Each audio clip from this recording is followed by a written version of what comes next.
What is up, everybody? I'm back with something a little different this time. Essentially, what we're going to do here, I'm going to give you my Week 13 NFL picks. I'm going to do them all against the spread. So you're going to get every single one of my picks against the spread. This is literally my first time looking at probably 85% of these games. So don't hold me to this. If I don't pick your team, it's nothing personal. I'm just giving you what I think if I were to bet on all these games, what my pick would be. I'll tell you if I really like the game, don't like it, love it, whatever. I'll give you my thoughts on that, but these are just my picks. I'm just a guy, no really insider information. If you've seen some of my other betting videos on here, you'll know that I'm probably 50-50. I've had some nice hits. I've also had some brutal losses. I was 3 for 3 in my Thanksgiving NFL picks in terms of straight up, but missed the spread in the Dallas game. Trying to think of some of my real good plays. Nice one when I said the Bears money line that Monday night in New England, and I also blew it when I said Ohio State -7 against Michigan. So, who knows? It's if you guys watch my video, I have 3 rules for betting that I have. Don't bet over your head. Number 2 is don't pay people for their picks. Don't do it. A lot of these people, they have their free pick of the day, then they hide the rest behind a paywall, and their free pick is like some dinky game that, I think the Yankees are going to beat the Nationals tonight. Like, thanks. That's great. That's a great pick. And then they hide the rest behind a paywall, or they have a free pick that they miss on. I'm not knocking those guys. They might be good at what they do in terms of betting, but don't pay people for picks. It's not worth it. You're not gaining anything that you probably can't get for free from people that are even smarter than some of those guys. Or not even as you're probably smarter than those guys. Honestly, have faith in yourself. There is no right or wrong with a lot. I mean, there will be rights and wrongs tomorrow, but like none of these are stupid picks. Like now, if you took, I'm trying to see what's a big spread here. Like Denver's +9.5 is taking Denver money line risky, yeah, but taking Denver +9.5 isn't. It's there. That's why the spread is what it is. So none of these are. There's no like really dumb decision you can make when looking at these. Like it's just sometimes it's your gut feel. Vegas knows what they're doing with these spreads. You know what I mean? So it's not like you're going to get them. There might be some games you like. You go, ooh, I think they may have missed this one, but in the long run, you're not gonna beat them. And third rule is don't listen to historical trends. Like for instance, first game's Pittsburgh Atlanta. They played a game in 1993 on a Monday night. That game doesn't matter. Yet you'll see people go, oh, Pittsburgh's 5-11. I don't know if that's the case, but they're 5-11 all time in Atlanta. Who cares? Who cares what happened in that 93 Monday night game? That team had Neil O'Donnell, Barry Foster, Yancey Thigpen. Are those guys playing in this game? Is Bill Cowher coaching? No. Now, if the teams played last year, then there can be some stuff that matters. But historical trends don't matter. There's a reason Vegas lets you know the historical trends. There's a reason you buy the Vegas betting guides. They put that in there because it's meaningless. The Vegas is going to give you every pointless number they can because it doesn't matter. All right, let's just get into it. Thursday night, missed it. Clearly, I would have taken Buffalo minus whatever. No, I don't know. But Buffalo beat New England 24-10. First game is Steelers-Falcons. Money line. Spread is even. It's a pick 'em. So actually, I like betting pick 'ems because you just pick a winner. You don't have to worry about spreads and worry about backdoor covers. One thing I always say is teams don't care how much they lose by for the most part. So I try to stay away from really big spread games, and I like smaller ones just because you're getting closer to making games pick'ems. I like Atlanta in this one. Pittsburgh's got a short week. Monday, they were on the road last week. They did get a nice win. But back-to-back road games, I think it's tough to win back-to-back on the road. Atlanta played pretty well in Washington last week. And they've been pretty decent at home. They're 4-2 at home. I think it's going to be a close one, but I do think Atlanta wins. I kind of like that one. I don't like putting a lot of faith in a 5-7 Falcons team. I usually like betting teams that are good, to be honest. But that's one I would say is in the middle for me. I don't mind that one. I like that it's a pick 'em, and I do like the Falcons there. Packers at the Bears. Packers, this is all according to ESPN, by the way, these spreads. Packers are -4.5 in Chicago. I'm not giving over-unders. This is literally just spread picks, just so you know. So just FYI on that. Packers -4.5. Aaron Rodgers is playing. I'm going to take the Bears +4.5 here. It sounds like Justin Fields is going to play too. Listen, Green Bay is just not a team I have a lot of confidence in to cover a 4.5 point spread. They may very well win this game. they do, I think it's going to be late by a field goal. I don't think Green Bay is blowing anybody out right now. Their confidence level is just low. They're not winning football games. And usually when you have to get back on that winning track, it's a close win. Justin Fields has been very dynamic, in the last few months. So I think he does enough to make this close. Both defenses have been really poor. Honestly, that over under 45, I think that over is a pretty good play there now that I'm just looking at it. But I do like the Bears plus 4.5. Do think Green Bay probably wins the game, though. Jaguars Lions, another money line game. I'm going to take Jacksonville on the road here. I think Jacksonville's just a slightly better team. I think they still have a positive point differential on the season. They had a nice win last week. Trevor Lawrence starting to come into his own a little bit. I was a little worried about Lawrence early on, but he's starting to come into his own. Lions are playing tough. Certainly don't see this game being a blowout by any means, but I kind of like this game, and I'm going to take Jacksonville. I don't really like the Packers-Bears one. I'd stay away from that one. Jets at Vikings. Vikings at home -3. Jets have played really well on the road. Vikings really well at home. Vikings are kind of the opposite of the Jags. They're 9-2 with, I believe, a negative point differential. Pretty sure a win for the Vikings cinches up the North. I think at home, they've had a long break from the Thanksgiving game. I think they win. At 3, kind of a game I could see pushing. I'm going to take Minnesota -3 at home in this one. I don't know if the Mike White magic lasts another week. Probably better than Zach Wilson, but I could see him running into some troubles. I don't love the Vikings. They don't usually blow teams out. Honest to God, if this was 3.5, I'd probably take the Jets.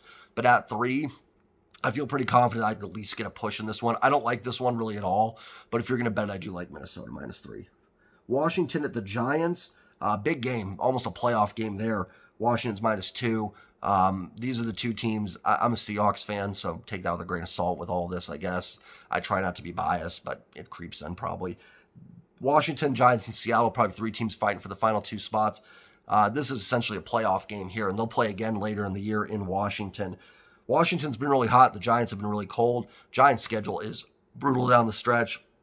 I think the Giants have been kind of I don't want to say they've been overrated. I've said it before, I love Brian Daboll. I think that was the best coaching hiring this offseason. But as a team just doesn't have a lot of skill position players to make plays outside of Saquon Barkley. The receiving core is just a mess. Kind of feel like it's a little trap here, but I am going to say Washington -2. I feel like it's too easy. Makes me a little worried, but I will take Washington -2. I don't love this one either, but they're just playing better ball. I mean, they're hot. Again, I don't like this one. Something scares me about this one, to be perfectly honest. Something here makes me a little nervous. I will say Washington -2, but I'm not betting this one. Division game, that's tough. I could see the Giants winning. That's why Vegas has it low. You'd think it might be a little higher, but they -2. They see it too. Titans at the Eagles. Eagles are -4.5. I'm going to take the Titans plus 4.5 here. I think the Eagles could win a field goal game. The Eagles have played some close games. They've, even Green Bay last week hung in there a little bit with them, even though they ran all over them. I could see the Eagles winning by 3, but Mike Vrabel's teams are tough. The games you don't think they've got a shot, they hang in there. I know they lost to the Bengals last week, but that Chiefs game is a perfect example. They just fight you. And I could easily see a 3-point game here. I'm going to take the Titans plus 4.5 there. I actually kind of like that one. I could even see an upset there, actually. I really like the Titans. I know they're probably not the most talented team, but I love the way Mike Vrabel's team plays. I like the Eagles, too. They're a fantastic team. It's not knocking them. But that one's kind of interesting. I'm going to say Titans plus 4.5. And I kind of like that one. Broncos at the Ravens. Ravens -9.5. Denver has just been a train wreck. And obviously, I'm not going to pile on. I'm very happy as a Seahawks fan. And I hope Denver keeps losing to improve that draft pick. But I honestly do feel a little bad for Russell Wilson. I think he's a good person and been a fantastic player his whole career. I don't think anybody thought he was going to drop off like this. Baltimore, I'm going to actually take Denver plus 9.5. I don't love it. I would not bet this game. But Baltimore, like Carolina a couple weeks ago, I think they did end up winning by 10. But they kind of let teams hang in there. I could see a backdoor cover here. I could easily see something like 27-12 with 30 seconds to go, and Denver scores to make it 27-19. I really fear the backdoor cover in that game. It's got backdoor cover written all over it. I think Baltimore wins. I'm not touching Denver plus 9.5. Trust me, Denver's not a team I'm putting any money in right now. But if you make me make a pick, I actually will say Denver plus 9.5. Browns are -8 at Houston. I mean, Houston's a mess. I mean, they are so bad. They were hanging in there for a little bit, and then it's just gone downhill, downhill, downhill. Deshaun Watson's making his Browns debut. Obviously, a little concerned that the offense could, not be fully in sync there. I'm sure, I don't know all the rules. I'm assuming Watson, he's been suspended, hasn't practiced since the summer. So that could be a little interesting. And I think the Texans could play hard to beat Watson. Another one I don't like, but I'll actually take Houston +8 here. I know Watson makes the Browns a lot better than the 4-7, but Brissett wasn't playing terrible. The Browns have other issues. Watson definitely elevates them, but I think you get a pretty motivated Houston team. I'll actually take Houston +8. Don't love it, not betting it, but if you make it me pick it, I do take Houston +8. The Seahawks are -7 at the Rams. The Rams, truthfully, this might be the worst roster outside of Houston with all the injuries. Obviously, healthy, it's not. But Stafford's out, Donald's out, Kupp's out, Robinson's out, Noteboom's out. I mean, there's other guys that are questionable. John Wolford is going to start. That's probably a little upgrade from Bryce Perkins, I imagine, but maybe not much. Seattle's been kind of iffy. They lost to a Raiders team that they probably should have beaten, but also might not be that much better than. They lost to Tampa. Seattle's lost a couple in a row here, and they had a bye weekend there, so it's been like a month since they won. So it's hard to vision them like grabbing a huge win. But, and I know, like, I'm probably going to sound, if it was 7.5, I might take the Rams here. But I think you at least are probably, if you took Seattle -7, worst cases, you're probably going to get a push here. Like, I could see like 17-10, 23-16, something like that. I don't see it being more inside of one possession. And I could actually see a game where it's close for a while and Seattle kind of scores a late touchdown and wins 24-13 there. So I will take Seattle -7. It's kind of a medium one. I don't hate it, but I'm not super confident in Seattle the way they've been playing the last few weeks. Their defense has been bad. There's a scenario I could see the Rams moving the ball on them. There really is. And Seattle's offense, the Rams defense played Patrick Mahomes tough last week. They really did. They held him to 26. So there is a scenario I see the Rams hanging in there, and I'm like talking myself into it. But I think Seattle -7 is a safe pick. Kind of a medium one. I don't love it, but I think that 7 is a nice number because you're probably looking at worst case a push would be my thought. Good game. Dolphins 49ers. Niners -4.5. That's a tough one. The Dolphins have been so good, but that Niners defense hasn't allowed a point in 6 quarters. Man, I'm going to say, you know what? I'm actually going to say the Niners -4.5. I know that sounds crazy because Miami's been so good, and that spread seems weird to me. I think it would be lower, which is why I'm going with it, actually. I know it's kind of a weird thought, but like when a spread doesn't seem right to me, that's usually like, you know what? Maybe I should take it because Vegas knows things I don't. I'm going to roll with the Niners here. I think that defense gives the Dolphins a lot of fits.